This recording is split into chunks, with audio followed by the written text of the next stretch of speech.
Morning class. आज हम लेके आए हैं हिंदी व्याकरण का एक इम्पोर्टेंट चैप्टर जिसको समास कहते हैं। समास के एक दो क्वेश्चन हर पेपर के अंदर पूछे जाते हैं और हम समास को याद करने की आज एक आसान ट्रिक बताएंगे कि समास को कैसे याद किया जा सकता है। उसको याद करने के लिए हमें रट्टा मारने की ज़रूरत नहीं है, उसके बारे में आज शॉर्ट ट्रिक बताएंगे। बस आपको ध्यान से समझना है और सीखना है कि भी हम समास की पहचान किस प्रकार कर सकते हैं। हिंदी व्याकरण का एक इम्पोर्टेंट चैप्टर है समास। समास क्या होता है? समास के अंदर हमें एक वाक्य दिया जाता है और कहते हैं कि विग्रह करके समास का नाम बताइए। विग्रह करने का मतलब है उस वाक्य को तोड़कर उसके 2 या 3 भाग बनाइए, उसको विस्तारित कीजिए और फिर बताइए कि इसके अंदर समास कौन सा है। तो सबसे पहले हम क्या करेंगे, समास के बारे में पढ़ते हैं। भाई समास क्या होता है, क्या होता है समास? समास क्या होता है इसके बारे में पढ़ते हैं। समास क्वेश्चन पेपर के अंदर पूछा जाता है। कोई भी एक वाक्य दे दिया, भाई जैसे दे दिया उसने चतुर्भुज, चतुर्भुज का विग्रह करेंगे तो क्या होगा, 4 भुजाओं वाला या 4 भुजाओं का समूह। तो 4 भुजाओं के समूह को समझने के लिए हमें समास की परिभाषा का पता होना चाहिए। तो जो समास होते हैं वो 6 प्रकार के होते हैं। कौन कौन से होते हैं? समास 6 प्रकार के होते हैं। तत्पुरुष समास, दूसरा होता है कर्मधारय समास, तीसरा होता है द्विगु समास, चौथा होता है बहुव्रीहि समास, पांचवा होता है द्वंद्व समास और छठा होता है अव्ययीभाव समास। हमें इनकी परिभाषाएं याद रखने की जरूरत नहीं है, परिभाषाएं याद रखने की आवश्यकता नहीं है। हमें सिर्फ इनको समझना है कि हम इनको कैसे याद रख सकते हैं। इनकी आज एक शॉर्ट ट्रिक करते हैं जिसके माध्यम से हम इन 6 के 6 समासों को आसानी से पहचान कर सकते हैं। तो आइए शुरू करते हैं। शुरू करने से पहले अगर आप समास का फुल कॉन्सेप्ट जानना चाहते हैं, उसकी शॉर्ट ट्रिक जानना चाहते हैं तो कृपया करके वीडियो को पूरा देखें। उस वीडियो को लाइक सब्सक्राइब करें। अगर वीडियो अच्छी लगे तो उसको सब्सक्राइब करना बिल्कुल ना भूलें। तो आइए शुरू करते हैं। जैसे कि आपको दिख रहा है कि जो समास हैं वो 6 प्रकार के होते हैं। कौन कौन से? तत्पुरुष समास, कर्मधारय समास, द्विगु समास, बहुव्रीहि समास, द्वंद्व समास और अव्ययीभाव समास। अब हमसे जब पेपर में पूछा जाता है तो यही पूछा जाता है, एक सेंटेंस दिया, बताओ इसमें कौन सा समास है। तो हमने इन 6 के अंदर से कोई सा भी एक बताना पड़ता है। तो जैसे पहले नंबर पे है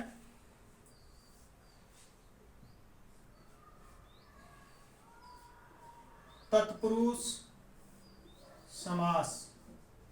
इसकी क्या पहचान होती है? तत्पुरुष समास की क्या पहचान होती है? तत्पुरुष समास के अंदर प्रथम पद जो होता है वो गौण होता है। इसका जो प्रथम पद है वो गौण होता है। गौण मीन्स उसकी ज्यादा वैल्यू नहीं होती, जबकि दूसरा पद जो होता है वो प्रधान होता है, उसकी वैल्यू ज्यादा होती है।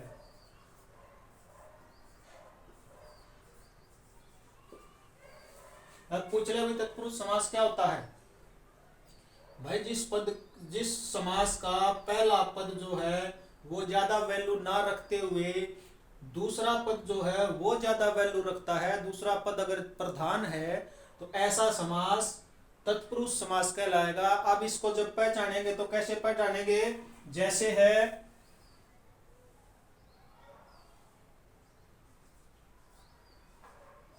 युद्ध अक्षेत्र, ये वाक्य दे दिया हमारे को, युद्ध अक्षेत्र। युद्ध अक्षेत्र का विग्रह करके करेंगे तो क्या होगा, इसको विस्तारित करो, युद्ध का अक्षेत्र, युद्ध का अक्षेत्र, युद्ध अक्षेत्र। अब देखो इसका पहला पद क्या है, युद्ध, दूसरा पद क्या है, अक्षेत्र। ये है हमारा सेकंड और ये है फर्स्ट।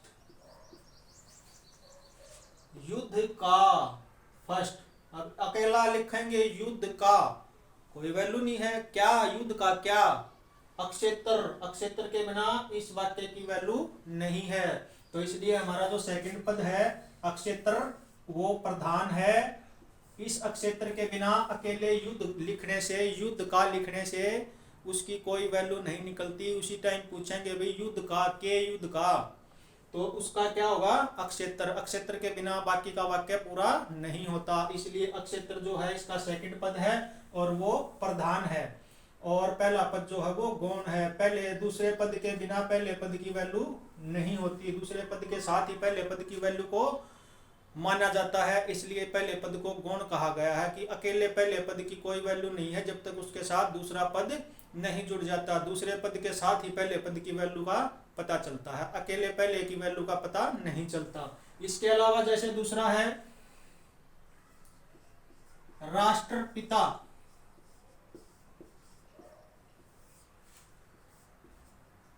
इसको विग्रह करेंगे तो क्या आएगा, राष्ट्र का पिता। देखो ध्यान से, पहला पद राष्ट्र, दूसरा पद पिता। अब पूछेगा राष्ट्र का, जब भी पूछेंगे के कह है पूरी वाक्य बात पूरी नहीं हुई ना। राष्ट्र, राष्ट्र का क्या है, राष्ट्र का पिता। अगर पिता नहीं लगाएंगे तो अकेले राष्ट्र की वैल्यू नहीं है, अकेला जो राष्ट्र है वो गौण हो जाएगा, उसकी वैल्यू 0 हो जाएगी। और अगर पिता लगा देंगे, पिता से सेकंड पद जो है पिता है उसका पद प्रधान हो गया, पिता लगते ही राष्ट्र की भी वैल्यू निकल कर आएगी। पिता, किसका पिता, राष्ट्र का पिता। इस तरह से हम तत्पुरुष समास का आसानी से पता लगा सकते हैं। ऐसा समास तत्पुरुष समास कहलाता है जिसका प्रथम पद गौण हो और दूसरा पद प्रधान हो, यानी कि दूसरे पद के बिना प्रथम पद की वैल्यू पूरी ना हो। अब चलते हैं नेक्स्ट सेकंड नंबर की तरफ।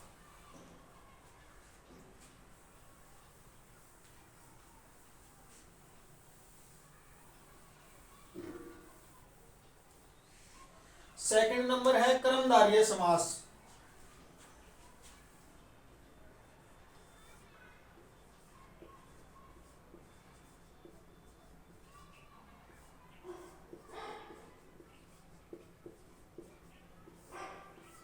अब बताओ, सबसे पहले तो हमने पता करना पड़ेगा कि भाई कर्मधारय समास होता क्या है। इसके अंदर पूर्व पद जो होता है वो विशेषण होता है, जबकि दूसरा पद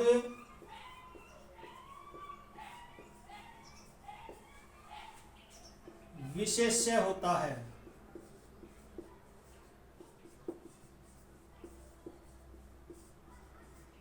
हिंदी व्याकरण में विशेषण और विशेष्य पढ़े होंगे ना, तो उन्हीं को हम बोलते हैं विशेषण और विशेष्य। विशेषण क्या होता है और विशेष्य क्या होता है, इसकी परिभाषा व्याकरण के अंदर है। अब मैं एक वाक्य के द्वारा इसको समझाता हूं। जैसे कर्मधारय समास के अंदर हम एक वाक्य ले लेते हैं,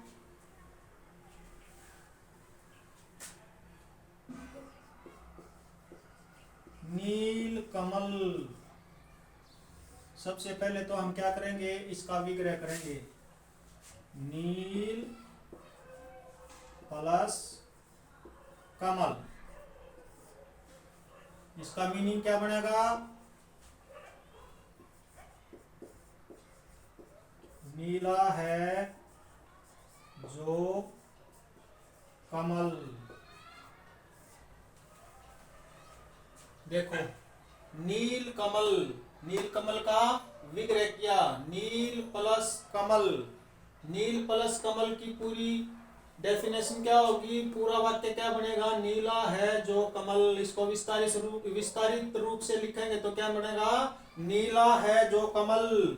अगर इस तरह से आ जाता है नील कमल, नीलकंठ, ऐसे ऐसे वाक्य आते हैं, नीलकंठ,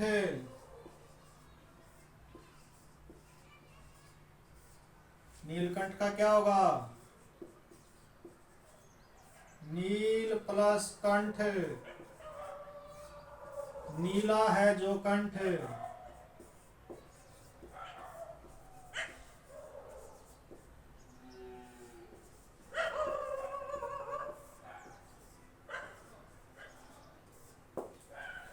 ऐसे इस तरह के वाक्यों के अंदर क्रमधारय समास होता है, यानी कि उसमें क्रम प्रधान होता है। क्या क्रम है? नील कमल, नील कमल को क्या बोलेंगे? नीला है जो कमल। अब कमल है, कमल कैसा होता है? नीले रंग का होता है। तो ये विशेषण है और सेकंड पद जो है वो विशेष्य है। विशेष्य के अंदर वस्तु को दर्शाया जाता है और विशेषण के अंदर वस्तु के रंग को या रूप को दर्शाया जाता है। नीलकंठ, नीला है कंठ जिसका, या नीला है जिसका कंठ। तो कंठ किसका नीला है? शिव का नीला है। तो कंठ विशेष्य और नीला विशेषण कहलाएगा। तो इस तरह से हम कर्मधारय समास की आसानी से पहचान कर सकते हैं। अब चलते हैं तीसरे समास की तरफ।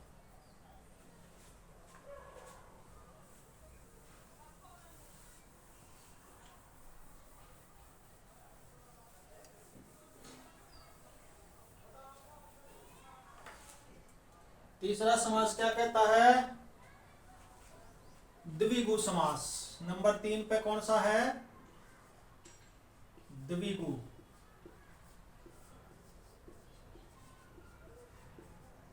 द्विगु समास की क्या पहचान होती है? इसके अंदर प्रथम पद जो होता है, प्रथम पद संख्यावाची विशेषण होता है और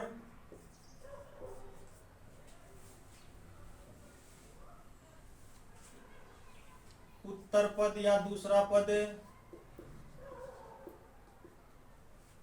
समूह का बोध कराता है।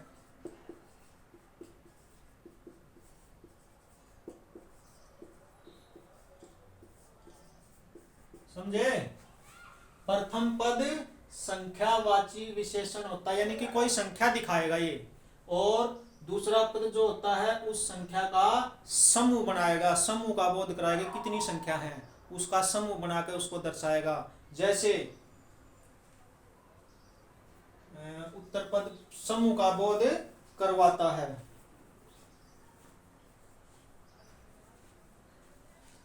एक वाक्य ले लेते हैं, चतुर्भुज। चतुर्भुज का विग्रह करके समास बताना है। इसका क्या बनाएंगे? चतुर्भुज, चार भुजाओं का समूह।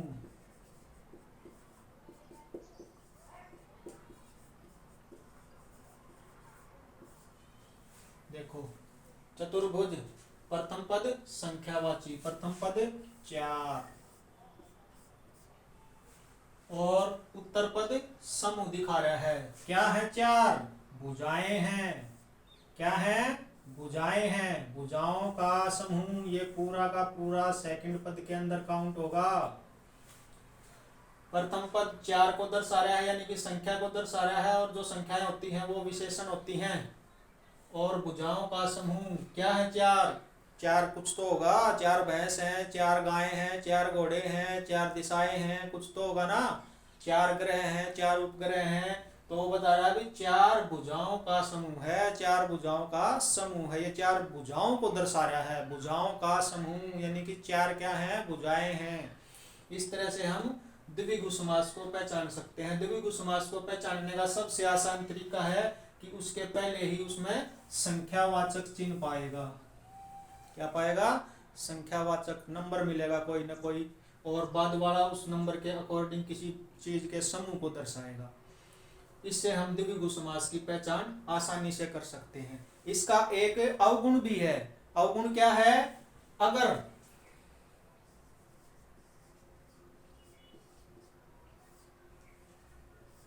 अवगुण क्या कहता है? अगर प्रथम पद संख्या तो दर्शा रहा है,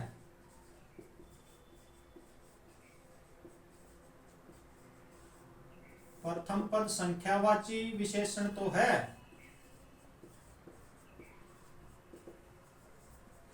परंतु उत्तर पद जो है वो समूह का बोध नहीं करवा रहा।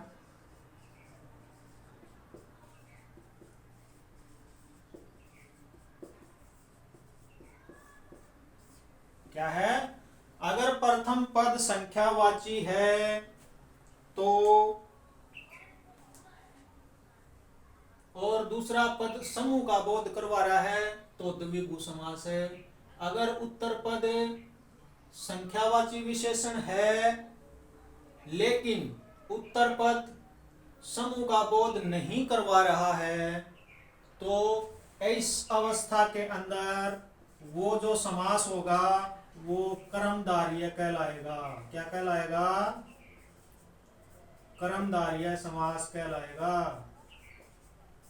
आसान है, संख्या का बोध करवा रहा है और जो उत्तर पद यानी कि दूसरा पद है वो समूह को दिखा रहा है तो द्विगु पे निशान लगाओ।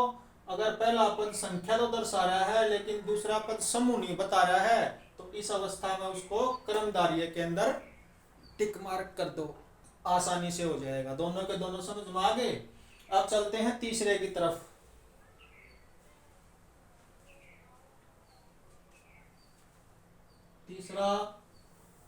तीसरा तो हो गया, चौथे की तरफ।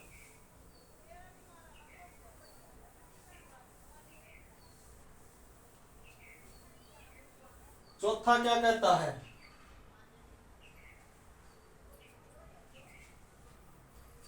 बहुब्री।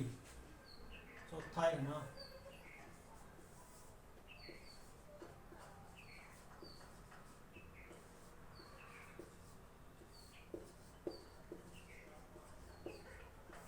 बहुब्री समास। बहुब्री समास क्या कहलाता है? इस समास के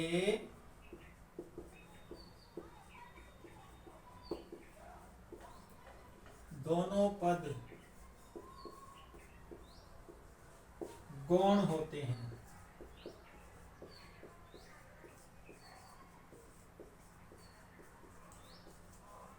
इस समास के दोनों पद यानी कि प्रथम पद भी और उत्तर पद भी, दोनों के दोनों पद गौण होते हैं परंतु किसी तीसरे पद को दर्शाते हैं।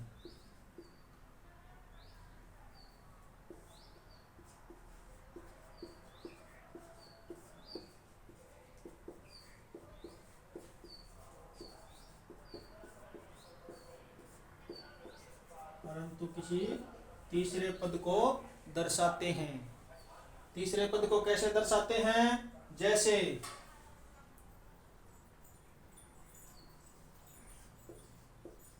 मुरलीधर। मुरलीधर का विग्रह करेंगे तो क्या बनेगा? मुरली को धारण करने वाला।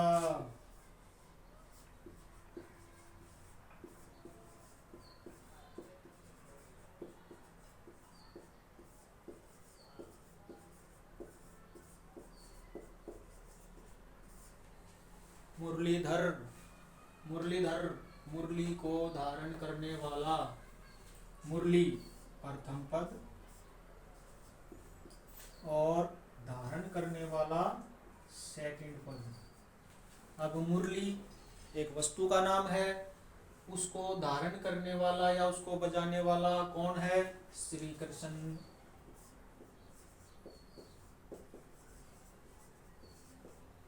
ये है हमारा थर्ड पद। मुरलीधर, मुरली को धारण करने वाला। कौन है मुरली को धारण करने वाला? कौन करता है मुरली को धारण? श्री कृष्ण बजाते हैं मुरली को, तो मुरली धारण करने वाले कौन है? श्री कृष्ण। ना पहले पद की वैल्यू है ना दूसरे पद की वैल्यू है, लेकिन पहले और दूसरे पद मिलकर किसी तीसरे पद की तरफ इशारा करते हैं और वो तीसरा पद इसमें प्रधान माना जाता है। इस तरह से हम बहुव्रीहि समास का आसानी से आकलन कर सकते हैं, उसको आसानी से ढूंढ सकते हैं एग्जाम के अंदर। ठीक है, अब चलते हैं नेक्स्ट की तरफ। पांचवा, छठा, चार हो गए। पांचवा क्या कहता है? द्वंद्व समास।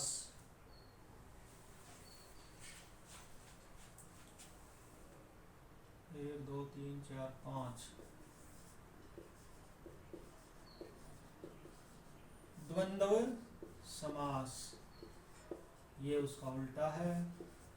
द्वंद्व समास क्या कहता है कि भाई इसके दोनों पद प्रधान होते हैं। क्या होते हैं? प्रधान होते हैं।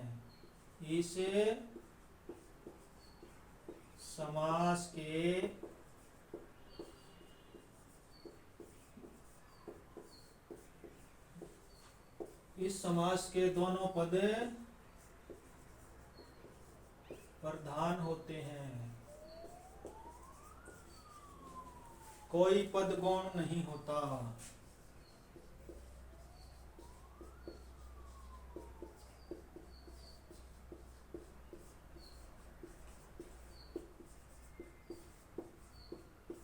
कोई पद गौण नहीं होता।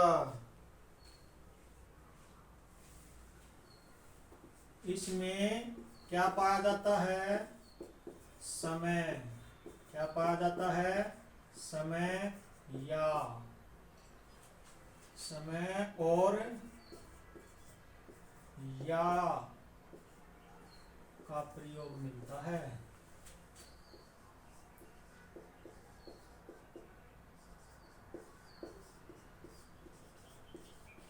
कैसे होता है? जैसे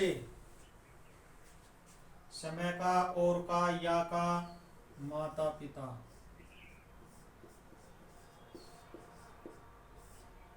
माता पिता का विग्रह करेंगे तो क्या बनेगा? बताओ। माता पिता का विग्रह क्या करेंगे? कुछ नहीं, इनके बीच में या तो समय लगेगा, या और लगेगा, या लगेगा। माता और पिता।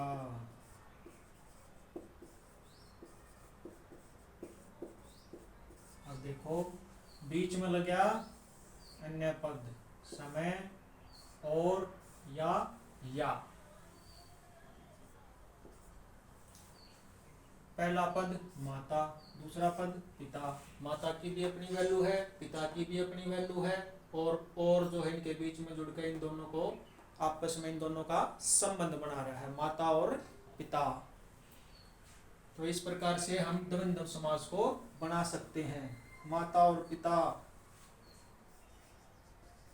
चाय कॉफी, चाय और कॉफी, चाय और कॉफी। इस प्रकार से हम आसानी से द्वंद्व समास का पता लगा सकते हैं। ठीक है, समझ में आ रहा है ना? अगर समझ में नहीं आया तो कमेंट करके पूछ सकते हो, या वीडियो को बैक करके रिवाइज करके दोबारा से देख के भी समझ सकते हो। हर चीज लिख लिख के बता रहा हूँ। चलो नेक्स्ट की तरफ चलते हैं, लास्ट वाले की तरफ।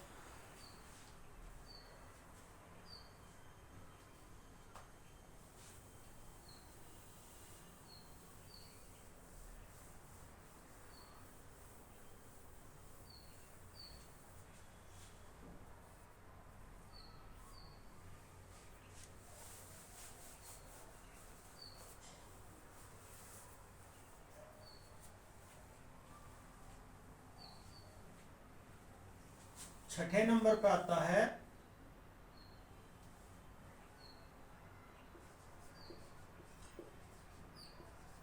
अव्ययीभाव समास।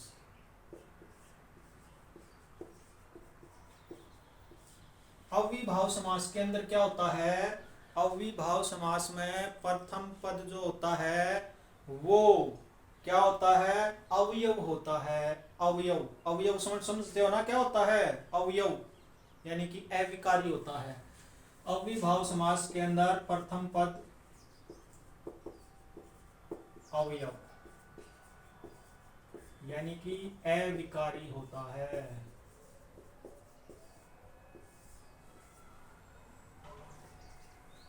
तथा उत्तर पद प्रधान होता है।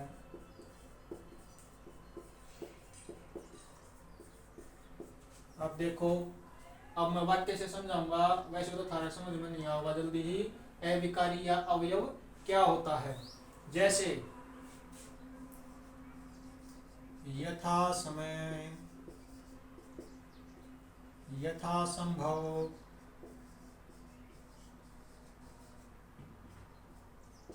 और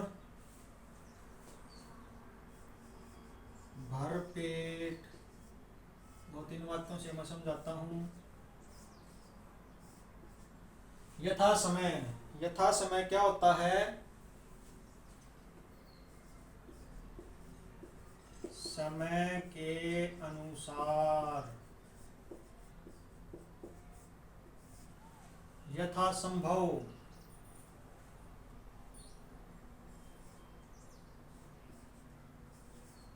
संभावना के अनुसार। भरपेट, पेट भर कर, पेट भर कर। अब देखो, यथा समय, यथा पहला पद क्या था?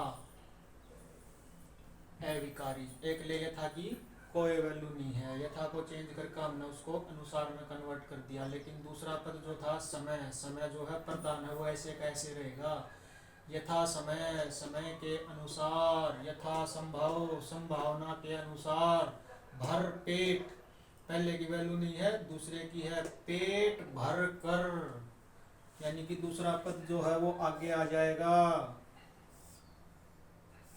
सेकंड पद जो है इस वाक्य के अंदर है, ये आगे आ जाएगा, प्रधान हो जाएगा।